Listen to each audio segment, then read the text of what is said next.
Hello, hello, welcome back, everybody, and everybody remote. There's still loads of people.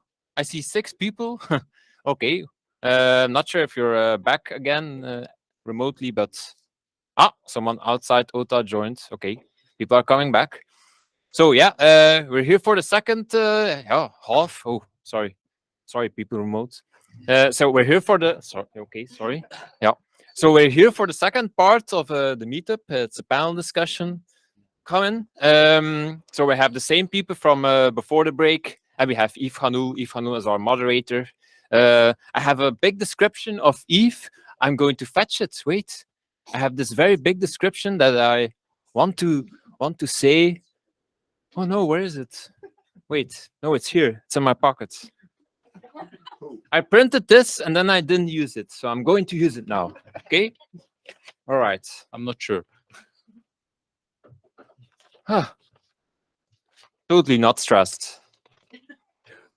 So Yves Hanoulle, he says he is a creative collaboration agent and a lifelong learner who always shares knowledge. You may encounter Yves working remotely and attending meetings during the week while he walks on a treadmill. The famous treadmill guy from the internet, from the memes. Yves has published 28 books and is currently working on a new one about tips to work hybrid or remote. So I would say, take it away. Thank you.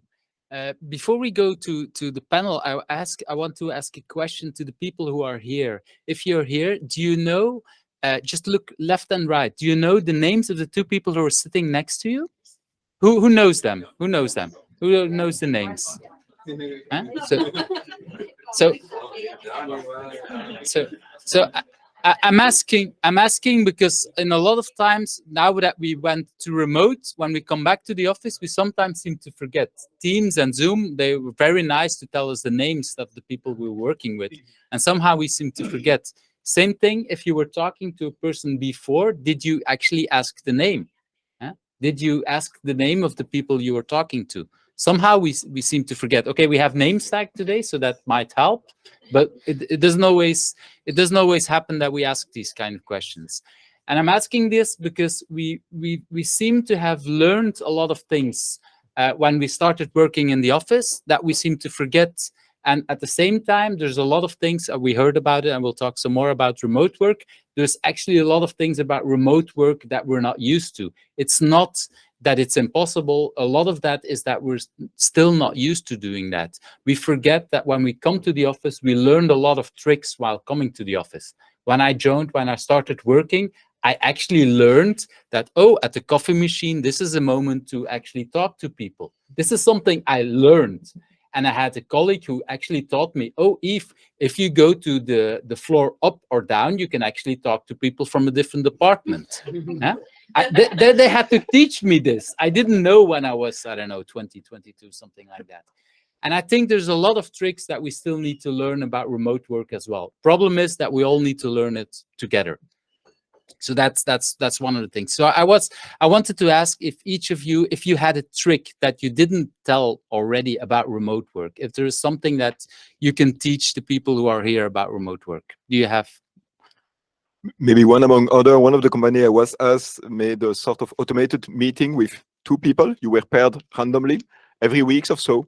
And the plan was you talk about what? We don't care. Cooking. But it was a way to connect to other people, and it was fun in a personal way. And that worked well. That didn't take a lot of time. And that was quite fun. It probably doesn't work if you want 1,500, but if you are like 100 or less, works well. And again, it's something you can start tomorrow. It really can be set up super fast. I think for us, we're using Slack, and we have a random channel. And the random channel is the channel where you go and you laugh. And like the things you find in there, it's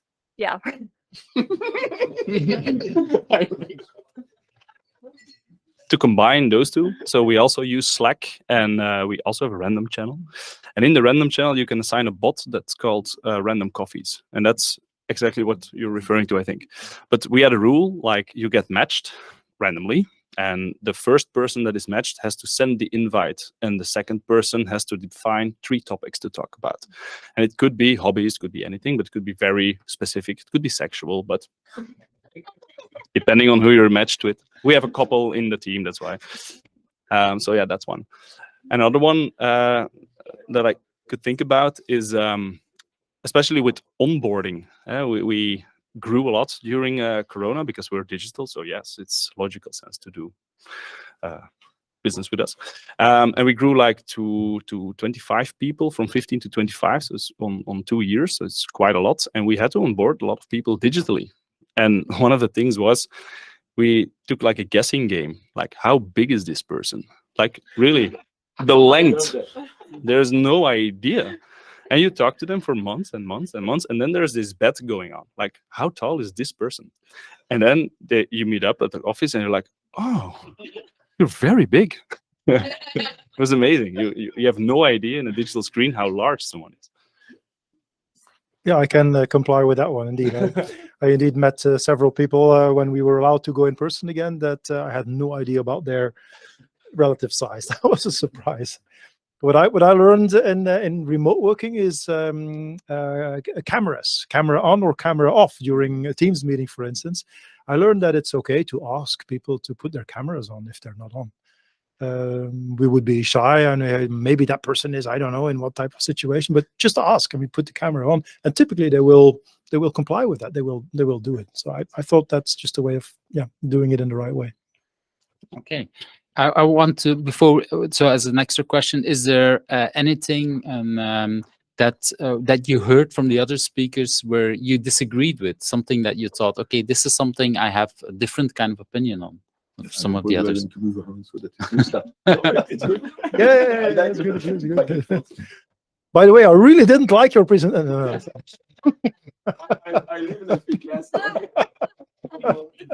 No, really. I think that so the ping pong table really is something that I think many companies nowadays have on their floors. That it is. I don't think it's completely functionless. It does have a certain function. Is it bonding? No, you're probably right there. Is that corporate culture? Probably not. But it's.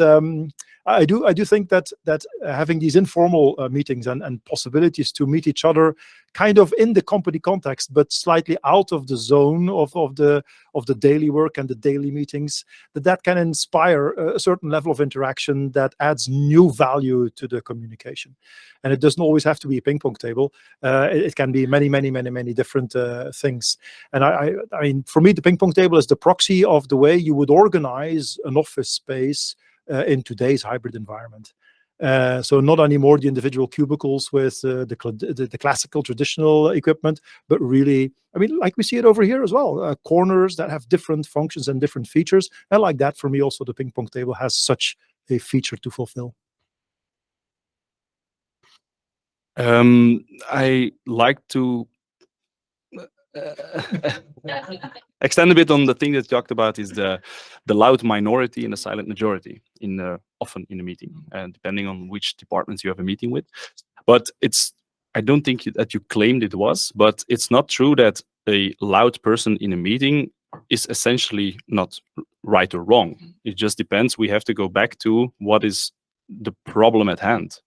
And if you talk about the problem, not about the person or the opinion, then you can talk about solving that problem. And it's about exploring problems and defining problems and choosing the biggest problem to solve, actually. So make sure it's possible that the loudest voice in the room is the one that makes sure that change is happening, that the problems get talked about, but you have to talk about them. And you go to the problem, not the solution directly, because often the loud people have a solution ready and not talk about the problem.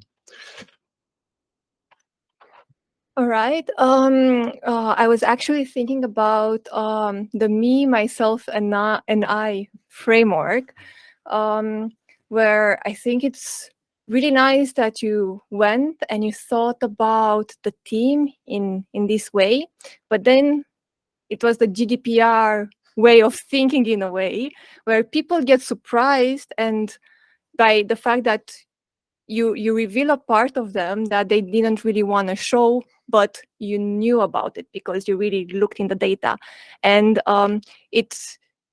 like when I was listening, I thought about like a case that I read a while ago, where it was a company who were just like starting, like really researching into the consumer behavior, like people going in the supermarket and buying. And then they were looking at the statistics, and they were making a profile of the consumer, and they really wanted to go and surprise the consumer. And then it was this family, and the 16-year-old girl gets coupons and promotions for becoming a mom, and the family didn't know about it. So in a way, people not knowing about their side, they were just very confronting about it.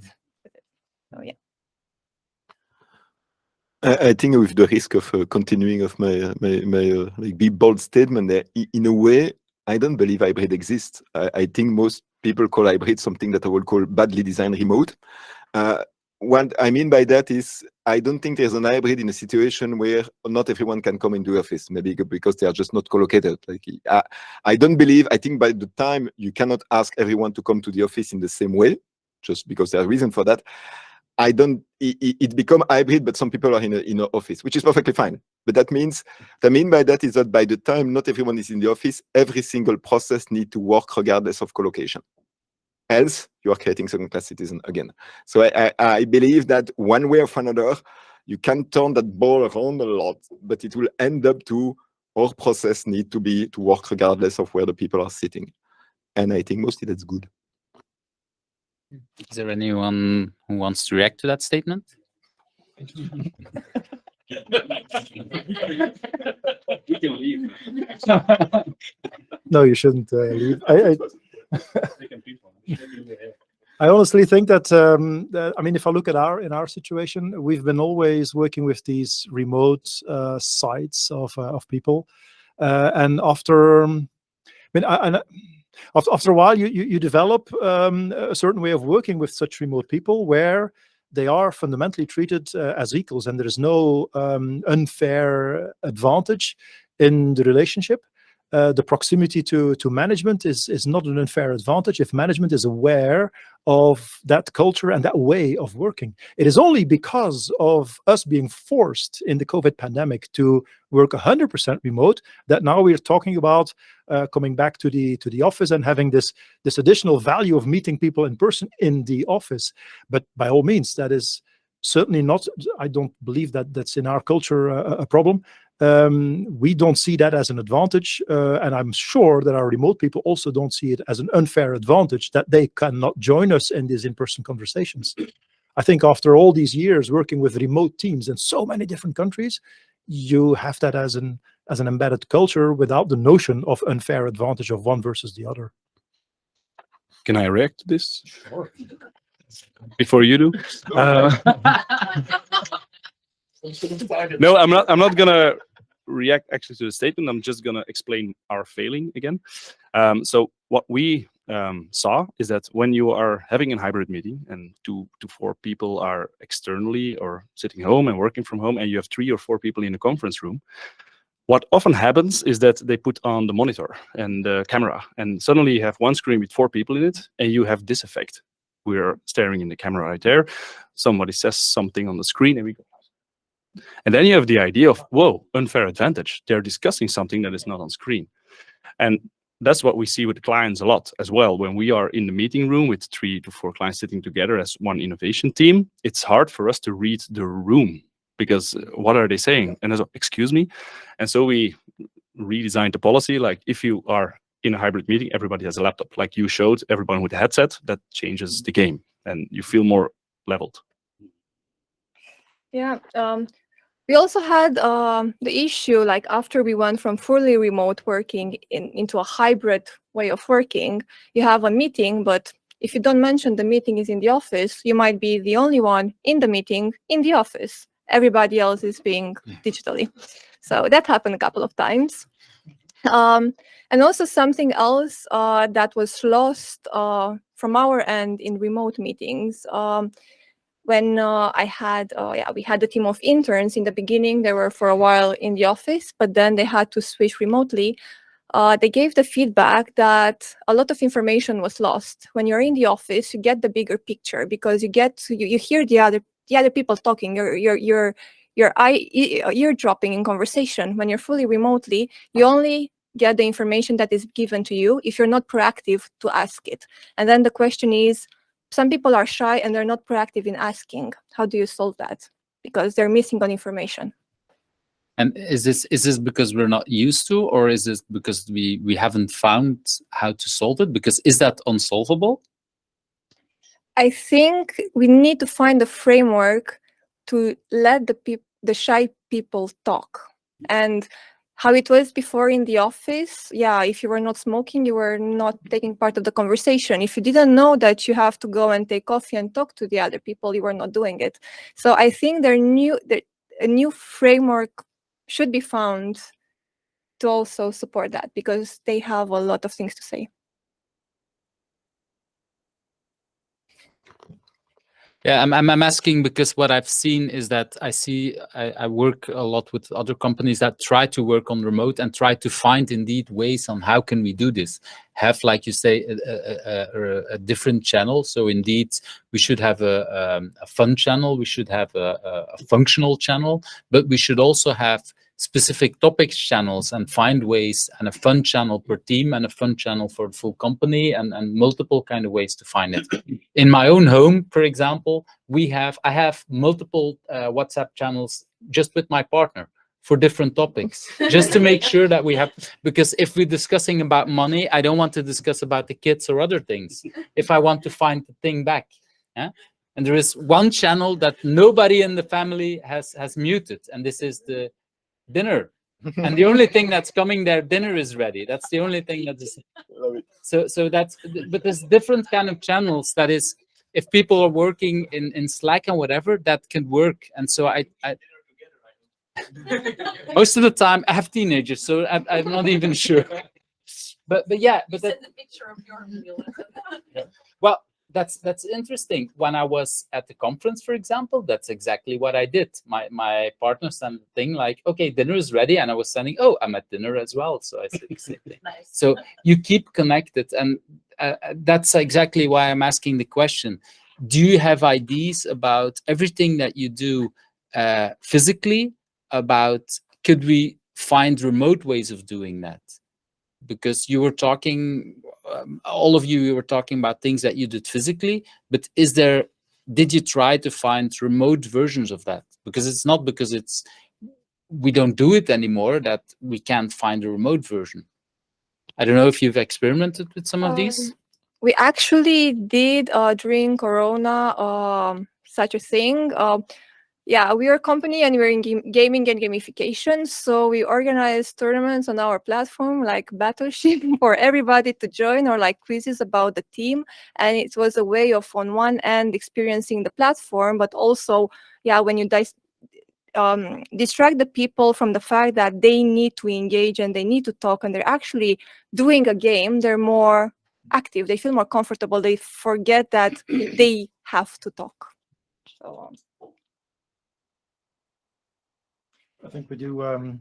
We do from time to time. I mean, I guess we've all done it in a meeting where we're all in teams staring in the camera, but then at the same time, instant messaging to somebody else in another channel. We all do these replacements of things that you would talk to each other in a meeting while the others can't hear me. Well, I can do exactly the same thing if I do an instant messaging to a person that is in the meeting to ventilate a different opinion or to check something out before I throw it in the group.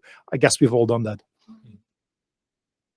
One of the things that before Corona we did was like a casual Friday something, and there was always a team like put on a funny hat and bring your funnest hat, or bring your mug from home that says best dad in the world or something like that, and some people brought dinosaur mugs and like that. So that's something you could continue and show the mug on Friday. And another one, there's this app called Snap. Wait, Camera. before, can I just ask a question Yeah. about that? If you do remote versions of these, are the same people joining the remote versions? It was not really like a version where everybody is in one call. It's like this: every Friday you drink coffee from your strange little weird mug. So it's just like this. You don't go every meeting, hey, weird mug here, but It's something that you put on your desk and you drink from it some time to time. And there's the dinosaur mug again. Yeah, the dinosaur mug again.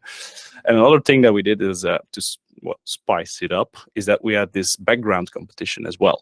Like you had this you can in the beginning, no, but after a while, everybody of those apps you could replace your background. And then it was the most creative background that you could, and then every week there was this, how do you call competition? And the funnest background was voted through screenshots. And then this was a fun one. I take a screenshot and I file it for competition, things like that. So. That brings me also to something I've learned about remote work is that when we work remote, all meetings seem the same because we look all in the same screens, the same people, and there is research that shows that we remember meetings by where we were in a certain place. There's someone in the audience that has a question, but she was a bit shy to put up her hand. Okay, go ahead. It wasn't clear if it was possible. So Yes. Yeah, I wanted to know. So I started working in a company during times of COVID, and oh, do you hear me now?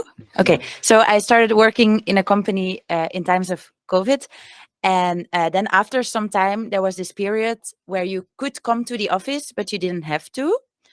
And in a way, I wanted to, but it was like this open island, how do you call it? Like this open office with a lot of noise and with a lot of things happening. And I happened to have ADHD, so I was completely distracted by it. So I chose to stay home. But in that way, I didn't really got to meet my colleagues in a good way. And some of the other people were at the office every day, and they had like all the inside information. They had like they knew what was happening. They had the good jobs, they had the advantage. And I wanted to know from you, what do you do for the people who are maybe overwhelmed at the office? What do you do for them? And do you have like a place or a day that it's like more silent at the office, or is there a space for them so they can, like, I love the coffee chats, but it has to be a separate break. Otherwise I don't work, then I have a coffee break all day long and it's so much fun, but I don't do my work, And yeah, by the laughter, I think I'm not the only person. So yeah, thank you.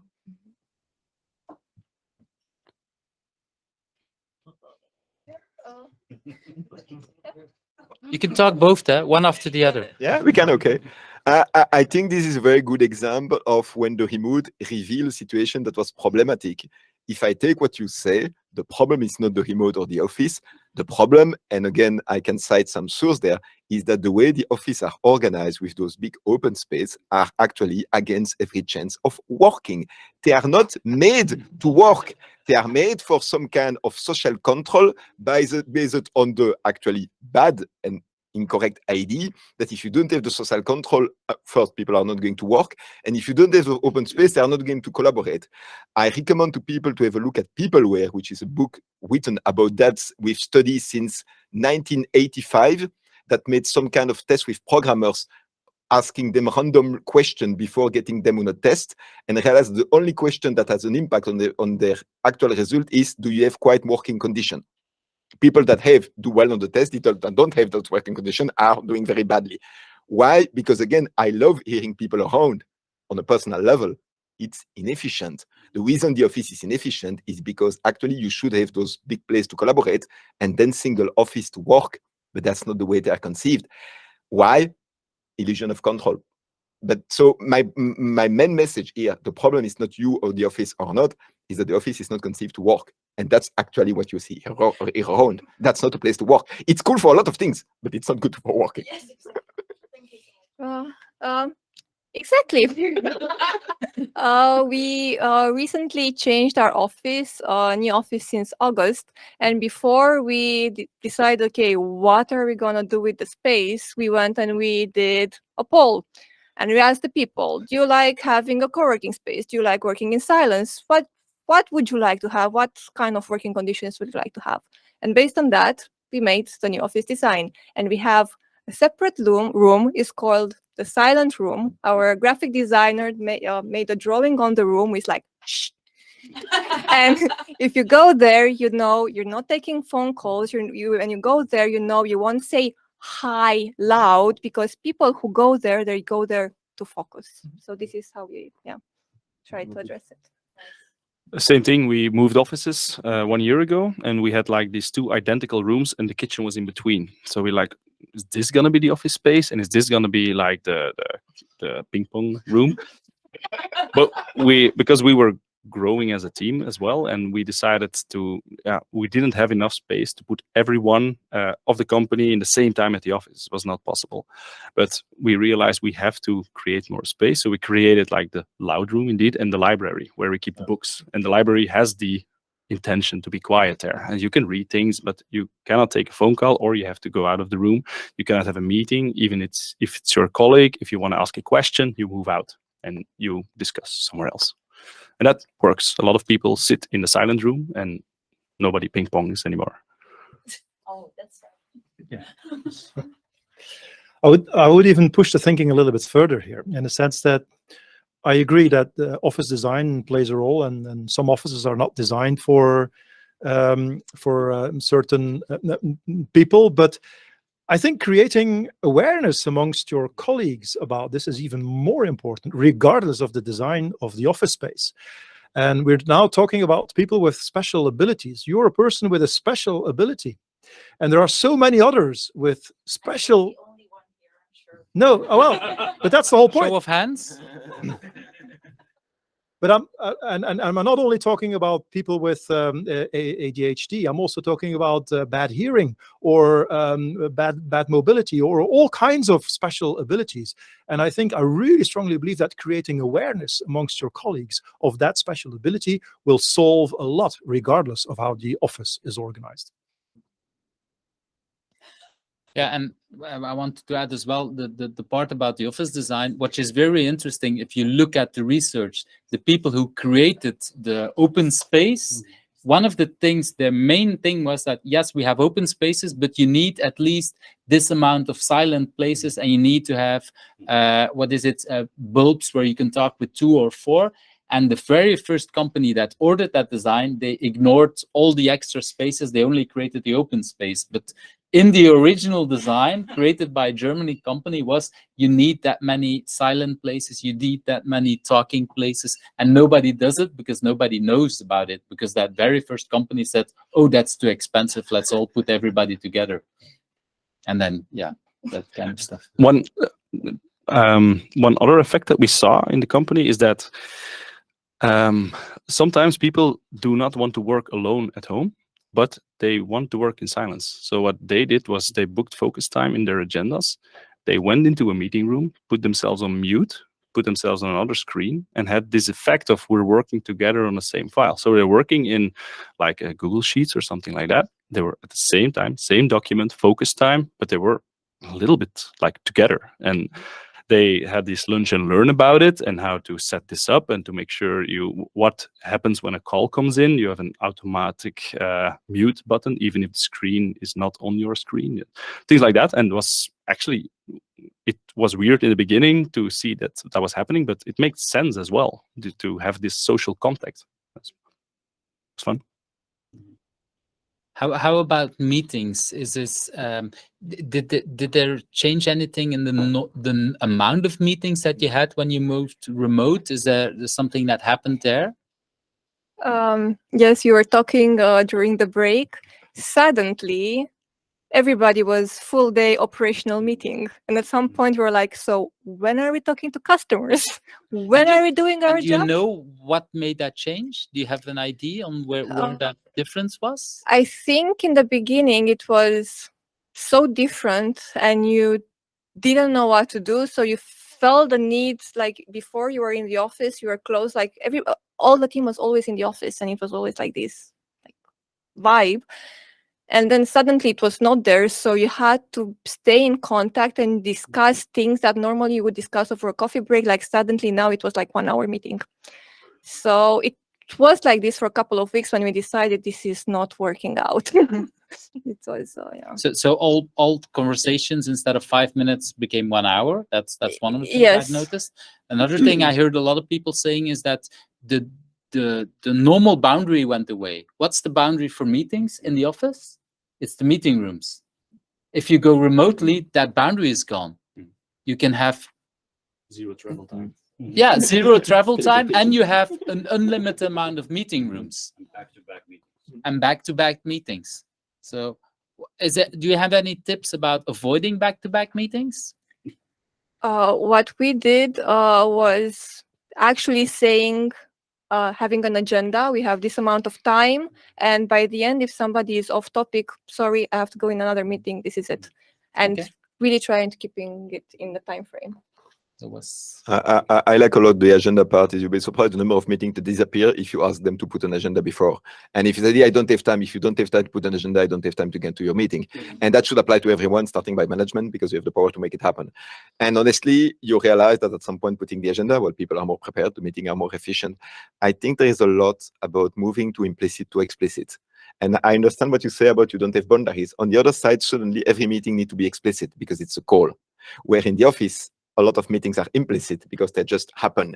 And I understand the part about we want to keep this part about the sparkle, the spark of creativity. I get that, but I want to keep the part about being able to work without being interrupted every 5 minutes instead of someone that like to be interrupted. So like, I really think it's all about making things explicit. And then this flurry of meeting, some of them may be an email, some of them with a good agenda are going to be folded in 7 minutes, and some of them are going to happen in Slack and disappear before they are scheduled, because you can actually make a lot of progress asynchronous.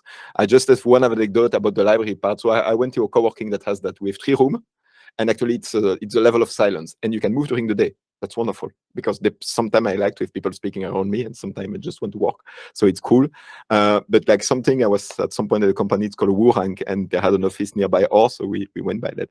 And it was a total silence, and I was super impressed because I could never walk in an office like that.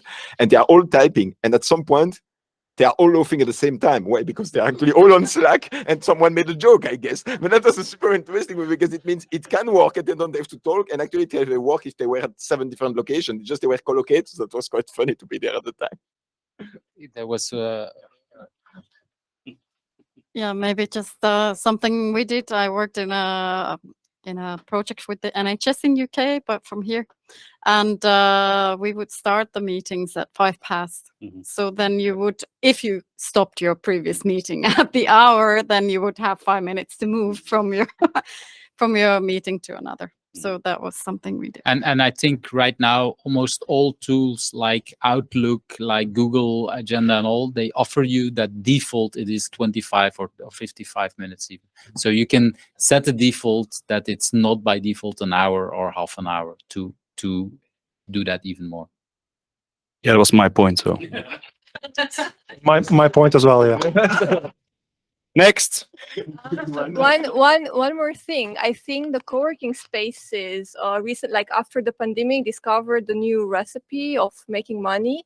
Now, before, if you were working in a co-working space, you could just book a meeting room, go inside. If nobody was coming after you, you were staying inside for 2 hours if possible. Now you have to book to pay per hour, like 100 euros or more for a meeting, and then you double. It's like you really think, do I really have to stay there that much or not? It's linked to that, but something I never did, but I always like it, the idea in companies that I think we need money clock in meetings. That is something where you put the rate, the rate cost and the number of person, and you see it running. And when your meeting is at 700 euro in like 20 minutes because people are expensive, you stop and you say, are we sure it's worth that much? I think that will help a lot of people. I never done that because I think you need to do it physically. No, it will be easy in remote actually. There is I have a physical timer that's I don't know, big whatever, and it indeed you just it's incredible. And the thing is, you have to put in a lot of money, because when you ask in large corporations how much they charge for money time that way, they put in also what's the office space and whatever, and it's about Total cost of ownership.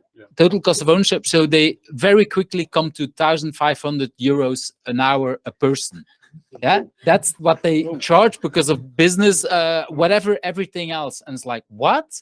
And expensive enough. that doesn't mean that you get that money. That it's you don't get that money, but it's You learn something. but it's about the whole opportunity cost. Yeah, it's of course this is typical in London and whatever, where there is we pay very high money for office places and everything, but it puts it very clear how expensive meetings are. Yeah, and my wife works like in a special needs school as a teacher, and they have this autism spectrum clocks, which you just Time timers. time timers, yes, and you put like this red circle, and you see it visually ticking away. And if you have a 40, we always use 45-minute meetings max, and you put it at three quarters, then you really see, oh, we should be making pace here because we're just chit chatting, and yeah, that really works as well. I have a lot of large hourglasses that I put in meeting rooms, and anyone that feels at any time when there is a topic that we discuss too long, anyone can just turn around any of these hourglasses that says 5 minutes, 3 minutes, and then, you know, after that we decide together if we continue that discussion, yes or no. The opposite is I see a lot of people that say, oh, too much, stop the discussion, but that's really, again, one person deciding for everyone. I prefer that when you do that. And I once left these hourglasses in a boardroom because I forgot to take them with me. And the next day, the CEO called me and said his board meetings went like twice as fast because they started using them. And before they were like the whole evening, and now in like 2 hours, they were done because people started using it and said, oh, this is actually interesting. Because even at these high paid managers, they like to talk way too long. So it actually works for any kind of people. You wanted to say add something, Jan? No. You want me to say something? No, yeah. I thought you had another remark before that. I believe there's also things that only work remote that would not work in a meeting room. Ah, interesting. I give you an example. My manager is an American, and next Friday he has organized a Halloween meeting. So we have to come to the meeting dressed up. Yes, dressed up. I would never, and I really tell you, I would never go to a physical meeting in the office dressed up like some type of a monster or a weirdo or whatever. I will do that remotely though. That's something, at least for me personally, I don't know about all of you here, but I would never go to a physical meeting with some type of a weird dressing. Now that's not me. But remotely at home, in the safety of my home, with a camera that I can switch off at any moment in time, I'm okay. Yes. Yes. I think I can live with that. But I think this also brings something else about remote work. We sometimes talk about our children and everything when we're in the office, but I think remote has brought us so much more. We actually saw children, and in the beginning, everybody felt bad because a child is coming in or a cat or a dog is coming in. But honestly, how many people feel annoyed when the child is coming into a meeting? None of us. We feel annoyed when it's our own child because we think, oh, this is not good. But when it's a child of someone else, we start to wave or we actually meet them and we learn some of that stuff. So that is actually similar to what Jan says. We learn a whole lot of depthness about people. We learn other kind of things. Yeah? So that brings a lot of value. That I think is important to do that as well. And I wanted to go to what was said also about the remote remote environments. One other thing that you can do remotely about that is that say, okay, this is a meeting, whatever meeting you have, and you say, okay, let's have a background in that team. So, and we could do it Halloween, but it could just be, okay, for this meeting, we'll do everybody making a background with nature. And actually what you notice is these meetings will be completely different. And so now we have meetings where we say the retros is always in nature and the dailies are always in, I don't know, in cities or stuff like that. And that brings a whole different kind of idea of a meeting. Then you get in a totally different mood. Mm. Yep. Cool. To come back to one thing that works better. To come back to one thing that works remotely much better, I think, is whiteboarding, working together on a screen. It's in the physical format, it's always difficult to have people together, and definitely in a hybrid format, it's almost impossible. But there are, and I saw Miro on the board, so that was fantastic to actually go and work with that in workshops and so on, and work together, which was very difficult before. Well, I've done that with people in Russia, like in 2005, where we actually made drawings on a napkin, then put it into a scanner, send it over to Russia, where they with paint change stuff and stuff like that. And not by fax, but that's I'm sharing because indeed the tools when in 2005 everybody was saying don't do remote and when agile and all these kind of things, it's partially because the tools were just not there. Yeah. And these days we have cameras, everybody has a camera in their phone, and we have all these kind of things. But it's not because the tools are there that everybody uses them correctly. So Patrick setting for people remote, it's not because we have the tools are there that we're using them or that we know how to use them. Yeah, that's true. I mean, about the Miro boards, one of the things you also need to learn is now I now have so many Miro boards that I need a Miro board to manage my Miro boards. So personally for me, that's a challenge. Yeah, but then again, I think we had the same thing. If I look back at the notebooks that I have from 10 years ago, I have a lot of notebooks that I cannot search, but in Miro or whatever tool, I can have a search and whatever. Okay, it's not really good organized yet, so we still are there. And so we have, and I have Confluence, and I have SharePoint, and I have Miro, and I have whatever. So we still need to have organized all these kind of things. But a lot more is searchable. True. Yeah. If you allow me, one of these things that is also possible now in remote working with any application like Teams or Zoom is those recorded meetings, right? So maybe show of hands who is regularly watching like previous meetings recordings, regularly doing that. So it's an absolute minority of people that is doing that. Although, I mean, in our office, like a lot of meetings, I mean, I hope we don't pay by the gigabyte because that's going to be very, very. We do? Oh shit! But there's like really almost every meeting is being recorded, and I really don't believe we're watching that. I don't know if you have any different experiences. But it's hard also because we cannot search them right now. A lot of the things in the future, I hope we can search into videos. But for example, my son, the oldest one, is 20. He's at university. He prefers to watch a lot of these things because he's like what you said. He's watching his things in twice the speed, and he's listening and it says, okay, this I didn't understand, so this I'll rewatch a few times at a slow speed, and half of the things is like twice the speed. We try to solve that a little bit. So we had, especially for trainings, we do this. When we have a training with a limited team and might be useful in the future, then we record it and we store it. The storing itself, well, it's one drive and then you label it, but it's not really clear what is being discussed there. So you have this tool, a lot of tools probably, that's the one we use is veet.io, and they automatically transcribe what is being said in a lot of languages, also in Dutch and in English. And then you can download the CRT file, and then you can search on that. You can create a script where you can just search on what word is being dropped and what keyword is important. And then I think we even made like a word cloud that we used as a placeholder for the video, that we knew what is being talked about here. Things like that. So there is a way almost to have this filing system in order with just videos based on the content. Yeah, so we have a lot more of that. And I think that brings me also to another thing that's actually Alistair Coburn already explained in, I don't know, 2000 and something, in a book, that it says, if you want to explain something, a little bit what you said, you talk to people, but you can videotape it as well. And that's actually a lot easier to explain it. We want to have documents, but I understand things much better if we have a discussion, and then we videotape it, and then we send it over to someone who's actually understanding me much better than if I would explain it, or if I would just talk to a camera.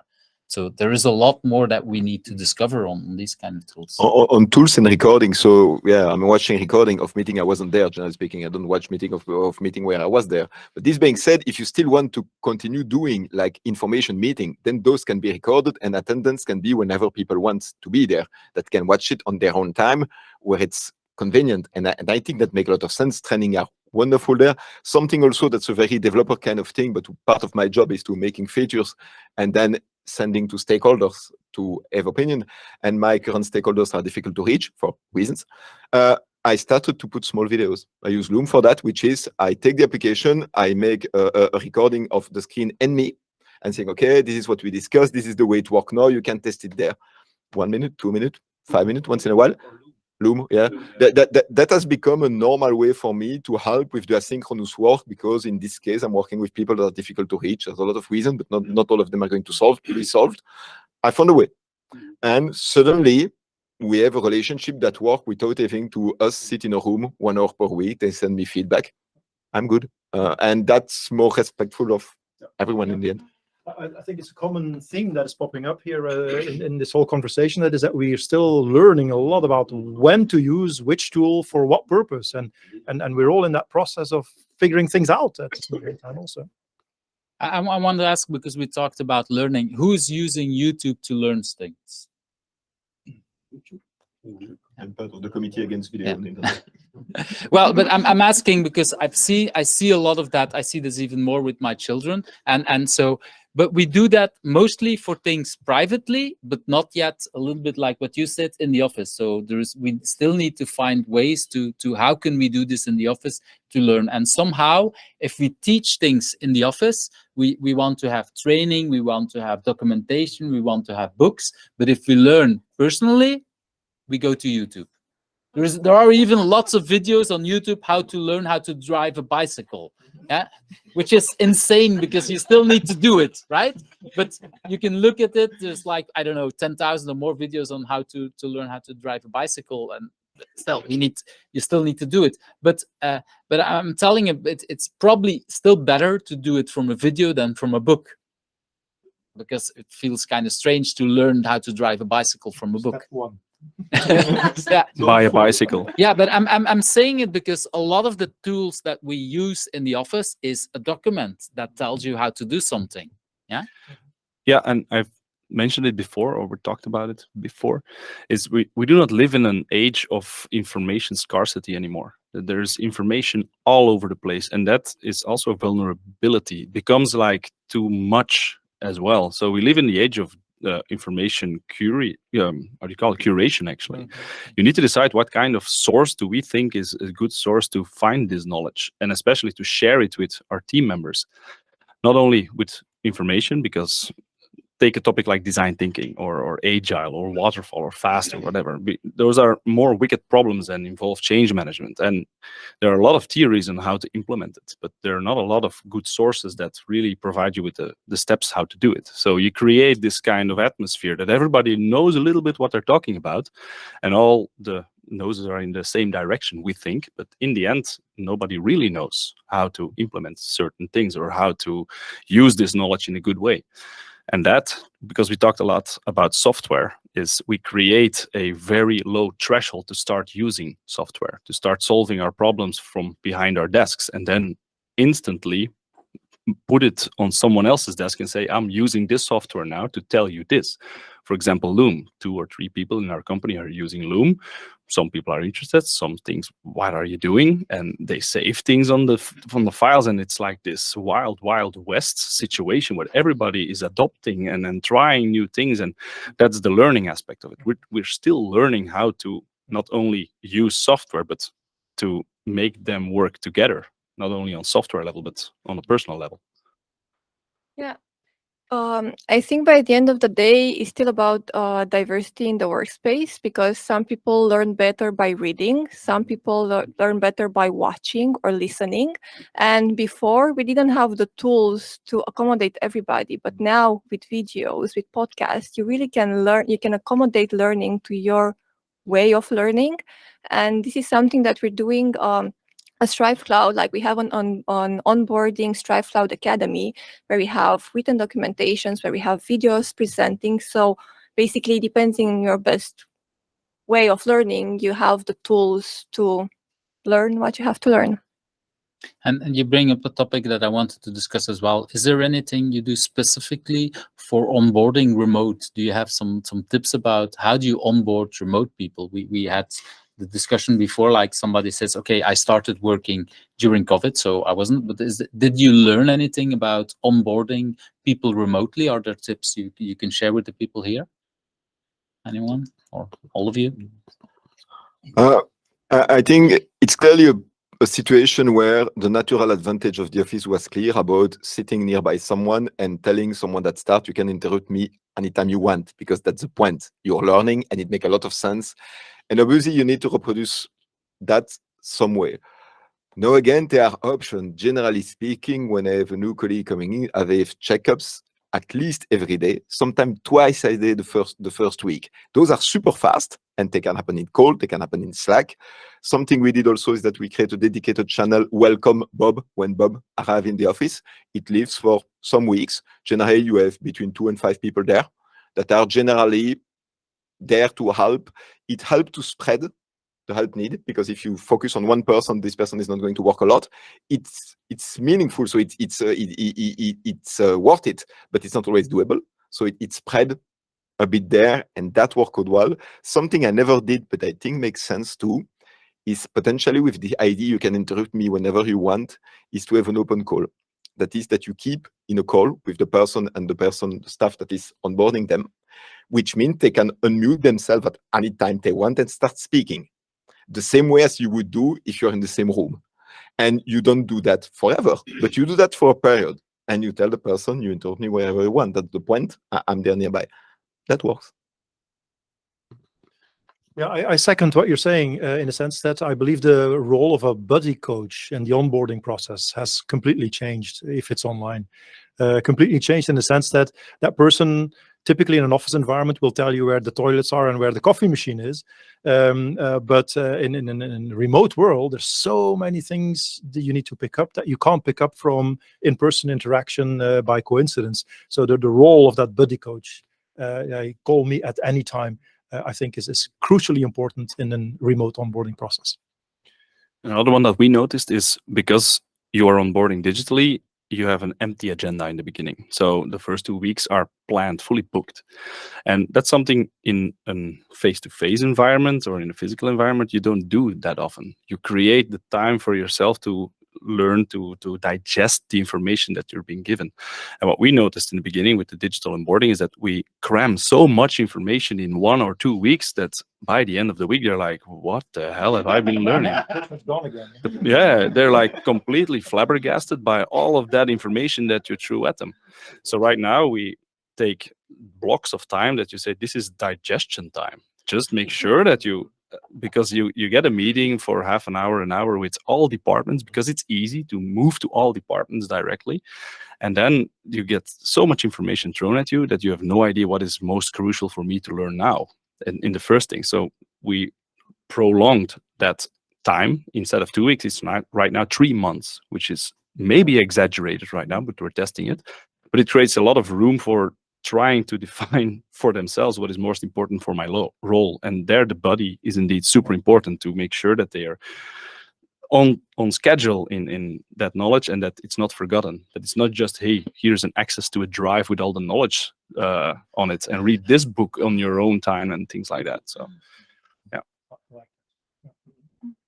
And as you said, I do think the role of the body changed. Like today in a digital world, like remotely, you really need to be way more proactive to a new hire to make sure you're like, yeah, you're closer to them than just in an office environment. So they know they can speak out and just remove the barrier that the screen brings. When you talk about buddies, I just had a question. What typical kind of person do you choose as a buddy? Is that, I don't know, I have a few questions about that, but is there a typical kind of person you choose as a buddy? We are 14, so whenever we have new people in the lead generation team, like I'm the buddy in the beginning, and then yeah, like we're too small for that. Usually it's the team lead who really takes care of the new people to feel welcome, to feel on board, and takes time to invest in them. I'm asking because I have a company not that far from here that decided the buddy is the last person who joined before. They're not a big company, so similar size to you, but because that person is he or she knows about the troubles of coming here. In a lot of companies, it's a senior person, but they forgot completely what it was to be new, and they've learned so many other things. And having someone who's rather new knows about that problem. There was. Maybe one more on that is we have the same thing, the last one, unless it's in the same team. If you have a buddy in the same team, you will lose track of making sure that this person is feeling all right, not only on the operational level, on what our job is going to be, and that there is enough attention to how are you feeling instead of are you doing your job okay. That's a whole different thing. It's more of an HR empathy perspective. That's the pitfall that we saw when you put a buddy in the same team. There was Maybe just something, because it was that we spoke about checkups and being available in remote. Something I had to learn as a manager is that I used to have this my door is always open, figuratively or really, and it's not enough. That means you have a lot of people who need to check up proactively. And I think this is the kind of situation where it's not only if it's someone available, it's someone actively check up. You have a very limited amount of new hire that's going to complain about being checked up too often. If you're not doing that as like not 5 minutes, but like, so that really means suddenly this thing about, I used to be in a room with my colleague, which means when someone is saying, you can raise your head, say, can I help with something? And sometimes it's no, I just tired, say, okay, good luck. Or sometimes, yeah, actually, that doesn't work anymore. That means more proactive checkup. You cannot expect to ask people to come to you each time. That doesn't work. Sorry. Oh, don't worry. There you go. Thank you so much, Christophe. Yes. So everything you all said, yeah. So as I said before, I started in the middle of COVID. So the thing about the buddy and the thing about not giving too much information in the first week really made sense to me. That those were two things. Like the buddy thing was a thing that helped me, and I think it's a very good thing that someone who started quite recently as well, as you said. The thing about the information, that's what they did wrong, kind of.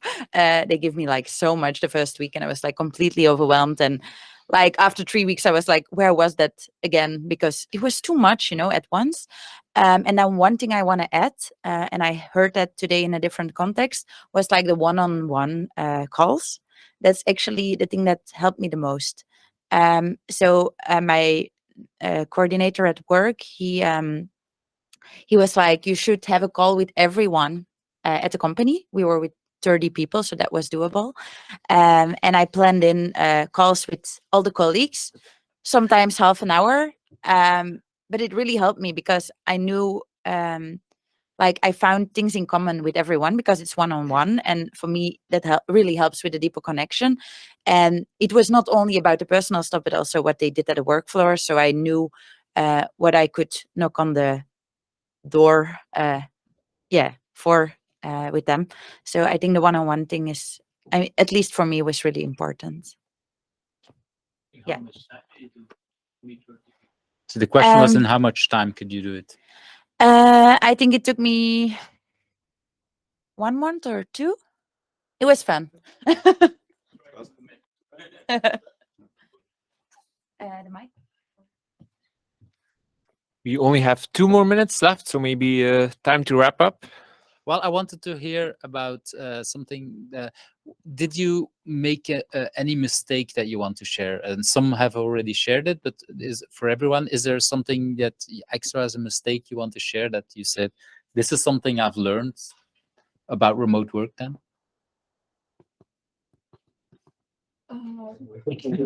Yeah, I noticed there's a big difference between writing a message and spelling it. And the way I personally write, I'm like straight to the point, direct.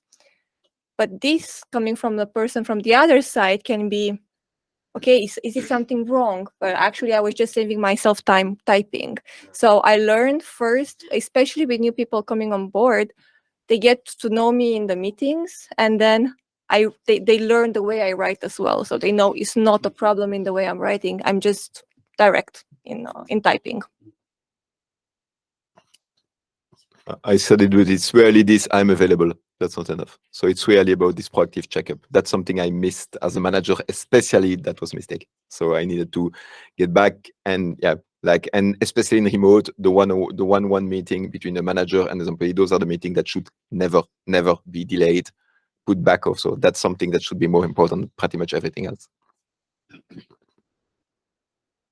I would say that specifically in the moment that like the lockdowns hit us and we had to fast change to remote, I think that And in situations like that one, although we live in an overload of information, you cannot communicate too much. So that's something that maybe we didn't do enough. That is to, from leadership down, communicate frequently enough to keep people at ease and make sure that we all stay connected and that the ship keeps floating. That's something that you cannot do wrong. Just communicate too much, over communicate. In that situation, no, absolutely not. Yeah, one thing that we realized was that giving a assignment, just like steering your team and saying, well, we have to do all this week, who's going to do this and this and that, dividing the tasks basically in a stand-up meeting on Monday, is we just, well, the team leads, they delivered the task and they said, in Asana, for example, one task manager that we use, you do this, this is the deadline, blah, blah, blah, blah. We didn't stop and think, is the assignment clear? Is the task, is the deadline, is the deliverable clear? We just said, because you're in a meeting where one person is talking, everybody's nodding, but the nodding doesn't mean I know what I'm doing or I know what I'm going to have to do tomorrow. And they were all like, yeah, we got this. And the next day, everyone was like, what do I have to do? I have no idea. And then they started having calls between them. Do you have 15 minutes here? Do you have 10 minutes here? Can I help you with this and that? That was one thing we learned, was like, explain the task in your own words. That's one very clear one. One thing I've learned about that is that it's good that the receiving person is the person who's documenting it. Yeah, indeed. Normally is the person who's assigning it who's documenting it, and we think we understand it, and the person reading it and think they understand, but actually we leave out all that stuff that we know. And if then the receiver is documenting it, then the person who's giving it, or the senior, if it's a senior junior situation, will read it and say, well, but you forget this and you forget that, and that's the moment. And that's the second thing we did with in Asana, the task giver, or the one that had a list, it wrote it down in like bullet points, and it often stayed in bullet points, which are not full sentences. And that's a big problem, because you have two words and like, what is the task again? Oh yeah, well, there was this. So the person that has to do the task or says, I'm going to do this, you rewrite the sentence or the bullet point into, this is what I'm going to do. I'm expected by that date to deliver this. And then you have a clear understanding of what is actually perceived as a task. Okay, I think we're out of time now. Sorry. No, but I think we're all happy. So I want to thank everybody who's been here. I think for all these questions, also the interaction here. I think we had a lot of these things there. So I'm not sure if you want to have some closing moments for the whole. It's hard to summarize all that's being said. So, but anyway, thank you to our panelists and to Yves, of course. Round of applause, please.